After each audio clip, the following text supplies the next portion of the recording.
Collection போகாம இங்க என்ன பண்றாங்க தம்பி? இதான் நீ கலெக்ஷன்ல லட்சணமா? சார் இல்லை சார், நான் கிளைண்ட்டு யாருமே சரியா ரெஸ்பான்ஸ் பண்ண மாட்டாங்க சார். கேட்டால் சாயந்தரம் தரேன், காலைல தரேங்கிறாங்க. நான் கேட்டு பார்த்துட்டு தான் சார் இருக்கேன். தம்பி என்ன ஒவ்வொரு வீட்டுல போய் அம்மா காசு கொடுங்க, ஐயா காசு கொடுங்க கெஞ்சிட்டு இருப்பியா? போய் மிரட்டி காசை வாங்கிட்டு வருவியா? நீங்க வந்து காசு சொல்லிட்டு இருக்கிற, போய் மிரட்டு. காசு சாயந்தரத்துல காசு எடுத்து ஓடி போட்டுவான், இல்லன்னா அடுத்த தடவை லோனே எடுக்க பண்ணிடுவான் அப்படின்னு மிரட்டு. சும்மா போய் கேட்டுட்டு வந்தா காசு தர மாட்டாங்க. Okay sir. சாயந்தரத்தை கலெக்ஷன் பண்ணிட்டு கலெக்ஷன் ஆபீஸ் வா, இல்லன்னா இப்படியே ஓடி போயிடு சொல்லிட்டேன். இன்னைக்கு என்ன ஆனா சரி, அவங்க லோனை வாங்காம போக கூடாது.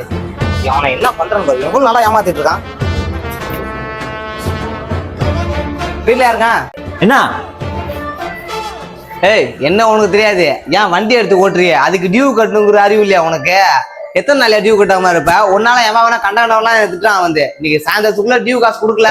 நான் ஒரு அண்ணா, நீங்க போட சொன்னீங்களே, அவன் நடு ரோட்ல வச்சு போட்டாச்சுண்ணா.